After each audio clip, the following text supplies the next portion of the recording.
बेटा देखो, मुझे centre of mass of solid कौन निकालना है। मैं एक सॉलिड कौन मान लेता हूँ सच दैट कि मैं यहाँ पे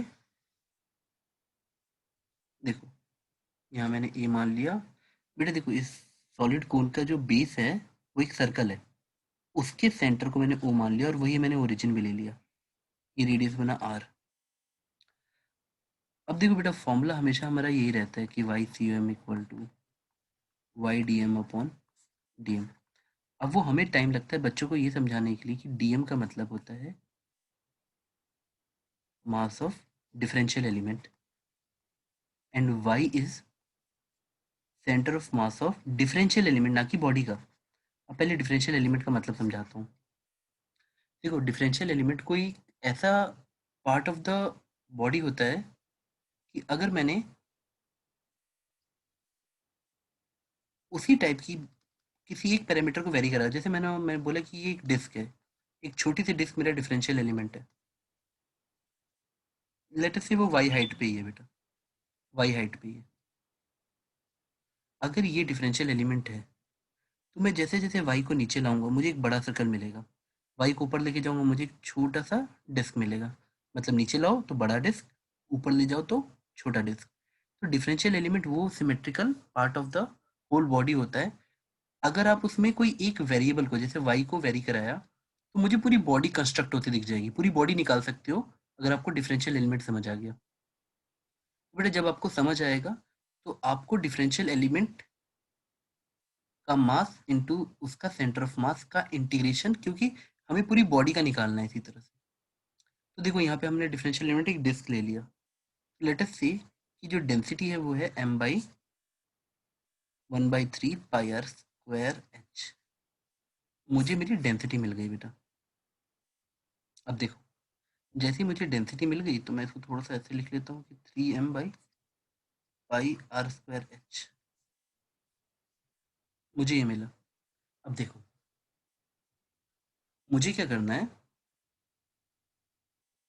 अब इसके अंदर मुझे पहले इसका y निकालना होगा। तो लेट अस से, बेटा देखो, अगर हम सिमिलर ट्रायंगल यूज़ करें, मुझे डिस्क को ऐसे ध्यान से देखने पे मुझे ऐसा दिखेगा। अब मुझे अगर इसका रेडियस चाहिए इस डिस्क का, जो मेरा रेडियस, तो यहाँ पे मुझे इस सर्कल का रेडियस निकालना पड़ता। तो बेटा अगर हम इसको थीटा मान ले तो, और ये जो ट्राइ यहाँ पे m लिख लेता हूँ और यहाँ n, तो m n, तो ट्रायंगल ए एम एन, ये थीटा, ये रेडियस।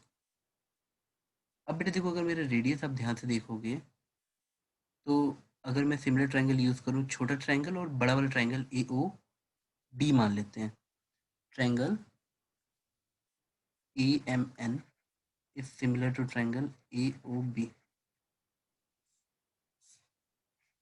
देखो, अगर हमने ये प्रॉपर्टी यूज़ की तो A M by total height, A M by total height equal to R by capital R. मुझे आर चाहिए बेटा, क्योंकि मुझे इसका मास निकालना है। तो इसका मास निकालने के लिए कॉन्सेप्ट तो ऐसे ही होगा बेटा, इसका वॉल्यूम इनटू इसकी टोटल कोन की डेंसिटी। डेंसिटी तो यूनिफॉर्म है, तो मुझे इसको ऐसे निकालना है। डीवी मतलब इसका छोटी सी डिफरेंशियल एलिमेंट का वॉल्यूम। और डीवी को आप कैसे लिख सकते हो बेटा, ये डिस्क है तो area pi R square into, बेटा लेट अस से कि ये हाइट डी वाई है, into D Y into rho. ये मिलता मुझे डीएम। तो अब मुझे यहाँ तक ऐसे दिख रहा है, मुझे मेरा वाई, सेंटर ऑफ मास का वाई भी वाई ही दिखेगा, क्यों मैंने वाई इसी को लिया है। अब मैं अगर ए एम की वैल्यू पुट करूँगा तो ए एम मेरे लिए सिंपली, अगर टोटल हाइट एच है तो ए एम मेरे लिए एच माइनस वाई होगा upon H into R by are.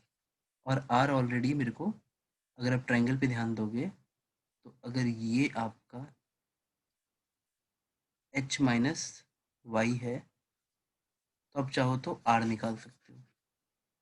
देखो बेटा, हमारा स्मॉल आर इसी के टर्म्स में आ जाएगा, एच माइनस वाई देखो H minus Y upon H into R. तो मुझे डीएम निकालना था, मेरी डीएम की वैल्यू आई पाई आर स्क्वायर, मैं पाई और रो को साथ लिखता हूँ, आर स्क्वायर डी वाई को साथ में लिखता हूँ, पाई रो साथ में रहे। बेटा आर स्क्वायर की वैल्यू करूँगा मैं स्मॉल आर स्क्वायर की, तो मुझे मिलेगा capital R square H minus Y का whole square upon H square into D Y. बेटा ये मेरा आ गया डेंसिटी इंटू वॉल्यूम। देखो बेटा रो डेंसिटी थी और वॉल्यूम था pi R square into D Y, area of the disc into width D Y. तो मुझे ये डीएम मिल गया। अब मुझे बेटा डीएम मिल चुका है, मुझे मेरा इसका सेंटर ऑफ मास भी वाई पता है। तो अब मुझे नेक्स्ट पेज पे जाके सिर्फ और सिर्फ कैलकुलेशन करनी है बेटा। मैं ऐसे लिख लेता हूँ कि वाई सी एम आएगा मेरा, नीचे वाला डीएम जोड़ूंगा तो टोटल एम मिलेगा। अब देखो इसके मल्टीप्लीकेशन करना है वाई डी एम, तो वाई इज वाई और डीएम को लिख लेते हैं बेटा वाई। अगर मैं डीएम पे जाऊँ तो DM is pi rho R square, मैं लिख लेता हूँ बेटा pi rho R square, pi rho R square H minus Y का whole square upon H square into D Y, यानी H minus Y by H का whole square into D Y. और Y मेरी कहाँ से कहाँ वेरी करेगी बेटा, देखो वाई इक्वल टू जीरो से लेकर वाई इक्वल टू एच तक मेरी वेरी करेगी। अब देखो बेटा हमेशा इंटीग्रेशन करते हुए कॉन्स्टेंट्स को जितना आप बाहर लोगे आपके कैलकुलेशन एरर उतने कम हो जाएंगे। तो पाई और रो को आपने बाहर ले लिया। अब आर स्क्वायर भी बेटा कांस्टेंट है, बाहर ले लो, आपको कुछ ऐसा दिखेगा Y into H minus Y का whole square, Y into H minus Y का whole square by H square D Y. आप इसको चाहो तो थोड़ा सा दो पार्ट्स में तोड़ लो ताकि कैलकुलेशन ईजी हो जाए। ये कांस्टेंट पार्ट है, इसको अलग सॉल्व कर लो। पाई रो, रो की वैल्यू क्या थी बेटा, डेंसिटी था मास पर यूनिट वॉल्यूम, मास पर unit volume pi R square H. ये आपने रो लिख लिया, एक एम नीचे था और एक आर स्क्वायर था। आर स्क्वायर से आर स्क्वायर कट गया, पाई से पाई कट गया, एम से एम कट गया, तो 3/h बचा। यहाँ पे एक फैक्टर की तरह 3/h बचा। अब इस तरफ देखते हैं बेटा, हमारी y की वैल्यू लिमिट्स याद रखना, जीरो से लेकर y इक्वल टू एच तक था। तो अब इसको सॉल्व करना स्टार्ट करते हैं।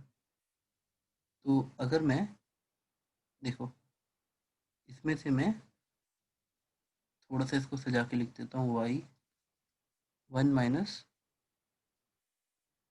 देखो बेटा one minus pi by H into square D Y. अब बेटा चाहो तो y इसको लिख दो ए स्क्वायर यानी वन, फिर Y square by H square minus two H Y, two मतलब टू ए बी यानी टू वाई बाई एच, और ये डी वाई हुआ। जो आपका इंटीग्रेशन हुआ पहले वाले का आया वो वाई डी वाई का integration Y square by two. दूसरे वाले को जब आपने इंटीग्रेट किया तो आपका आया वाई क्यूब बाई थ्री, तो Y cube by H square आया। इसका जगह वाई की पावर फोर बाई फोर और एक एच स्क्वायर था। अगला टर्म है बेटा two Y by H into Y यानी two Y square. Two by H एक कॉन्स्टेंट था और वाई स्क्वायर का इंटीग्रेशन करोगे तो आपका आ जाएगा वाई क्यूब बाई थ्री। और मेरी लिमिट्स थी जीरो से लेकर एच तक। किसकी जगह डालना है मुझे, वाई की जगह। तो मुझे पहला टर्म दिखा एच स्क्वायर बाई टू, मुझे दूसरा टर्म मिलेगा, देखो बेटा वाई की जगह मैं एच डालूंगा तो एच स्क्वायर मतलब ऊपर एच की पावर फोर आता, नीचे स्क्वायर रहता, तो H square by four minus two by three, बेटा एच क्यूब डालूंगा तो एच स्क्वायर बचता।